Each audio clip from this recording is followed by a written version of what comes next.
Hey guys, yep, you're in my living room with me today. So yeah, I think a lot of us have been stuck in our living rooms, but I haven't. I've actually been on the front lines, so it's had me a little uneasy. So yeah, the future seems a little uneasy, but today's fragrance is actually future based, and as you guys know that there have been a few YouTubers that have been dropping fragrances, but as I said, this one's based on the future. It is Proxima from Centauri.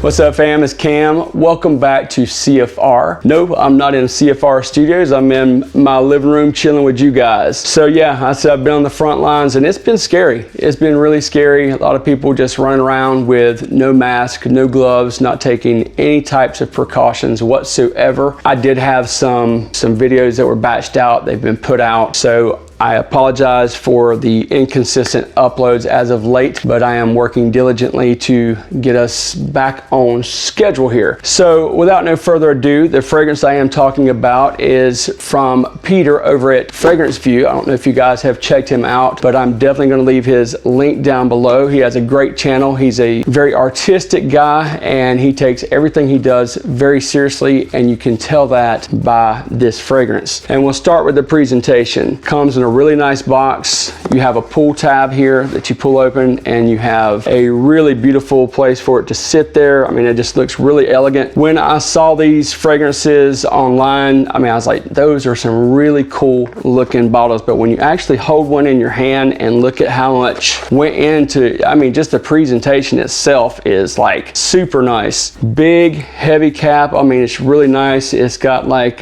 some really cool art on there. Peter did not use an investor. He didn't use a startup. He invested in this all himself. It's his project from start to finish. He's a perfumer as well. I have a great amount of respect for Peter for like tackling this way. So if you guys are not familiar with his line, he has 3 different color schemes, which starts with the red fragrance. Right as of right now, he has Dendera, which is based on the past. It has all natural ingredients in it. Then there's Gaia, which is based in the present time, which actually has naturals and synthetics. And then the one I'm talking about today, Proxima. And if I'm not mistaken, I believe this was released on March 20th. And of course, it was going off of UK time. So I wanted to hurry up and snatch it up because I was afraid it was going to be sold out. Luckily, I was able to purchase one. It was a blind buy, but I'm glad that I did. I had heard a lot of good things about this. This fragrance was actually like another fragrance 2 years ago, and I think it was called like Alpha Musk, if I'm not mistaken, and it had like a much stronger, prominent grapefruit note, which the grapefruit is still in this fragrance, but it also has some like really nice blended strawberries, black currant. You do get that grapefruit on the opening. I hate it, but look at that distribution. Amazing distribution. I hated just to waste that, but I had to show you that distribution, and you get like a really good grapefruit note, but it's not just pure grapefruit. It's just like really well blended with the berries, the black currant. It also has like ozonic notes in it. It has blonde woods. It's a smorgasbord of just awesomeness, to be honest with you. To go ahead and go over the actual note, you get a nice little thing here that has the picture of the fragrance. It tells you a little bit about the fragrance on there, and then on the back side it gives you the official notes, which are grapefruit, black currant, strawberry, aldehyde, rose, air or ozonic notes, white woods or blonde woods, iris, jasmine, and musk. Now, as far as like the latter notes that were given with that, for me, to my nose, you do get that grapefruit for sure. You definitely get some of that black currant in there, but this is blended so well, it doesn't really, to my nose anyway, there's no notes that really just jump out, especially as this thing dries down. It's kind of creamy, it's kind of, well, of course, like in the open, it's got like the effervescence that you get with that bright citrus pop from the grapefruit, but you know, with the creaminess of the black currant and those blonde woods in there, and it's got that iris note in there. It is a really strong fragrance, and I mean like strong made. And as far as strong performance, for this to be more on like the lighter and fresher side, this has got outstanding performance. 9.5, 10 hours. I was talking to Timmy from Imagine Scent. He was like, dude, it's like 10 hours easily. Depending on what type of skin type you have, it's going to be probably between 8, 10 hours,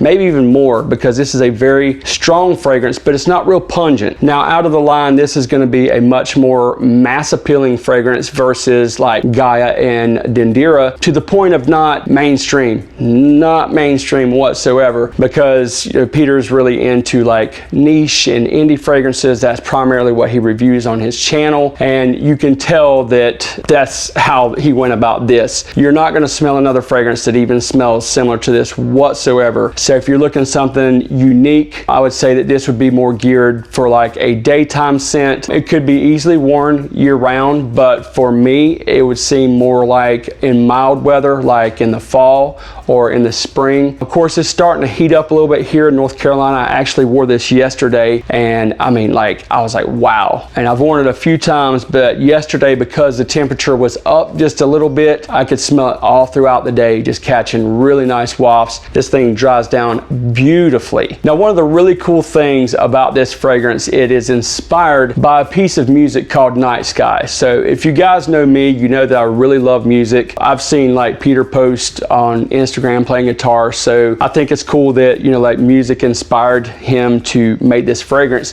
But for the song of Night Sky, it actually has a theme going on in the background, and it shows like an explorer, like an astronaut, somebody with a helmet, like standing off, you know, looking at a new planet, a new world, untouched, unharmed, you know, unpolluted. It's got this really like ambient music playing. So that's what inspired him to make this fragrance, and that's actually the kind of air that you get. It's, you know, like where I said it had like air as a note. It's those ozonic notes in it that just kind of gives you like that feeling of like a new world. And that's actually how it's explained, and that is exactly what I get from this fragrance. Like I said, amazing performance, outstanding presentation. The fact that he took this on and tackled it by himself is like, hats off. I mean, for real. While we're talking about future, you know, I have talked to a few people actually that are in the fragrance industry, and they feel that YouTubers are part of the future of, you know, releasing fragrances. So with us being enthusiasts and actually being able to get into the industry and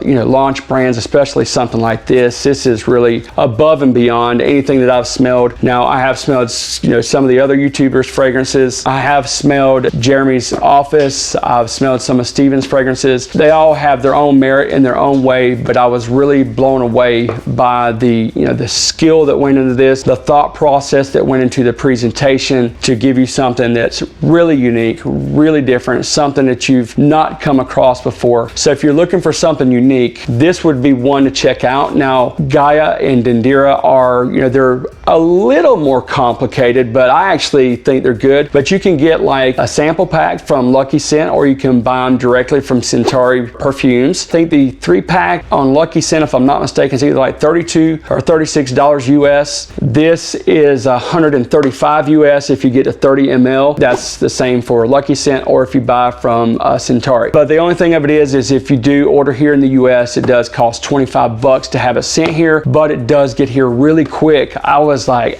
dang, this thing got here from the United Kingdom in 2 days. So yeah, you're paying for that express shipping, and I order other fragrances from Europe or whatever, you know, to get out for review, and it's like, wow, that's a lot of shipping. It really was like, I didn't feel bad about spending that extra $25 because it got here fast. Holding this in my hand and smelling it and spraying it and everything, it's like very, very impressive. The original name for this fragrance was Alpha Musk, but I think Proxima actually is much more suiting, because if you even look online and you look up Proxima, you'll see that it's about another world. So that fits this much better. I didn't get to smell any of the betas or, you know, as this thing was being processed, but I did talk to a couple people that were fortunate enough to, you know, smell this as it was being tweaked. And I'll tell you what, the finished product is absolutely amazing. So other than this being mass appealing, I would describe it as fruity, woody, and musky, but there's not like a real direction of saying, okay,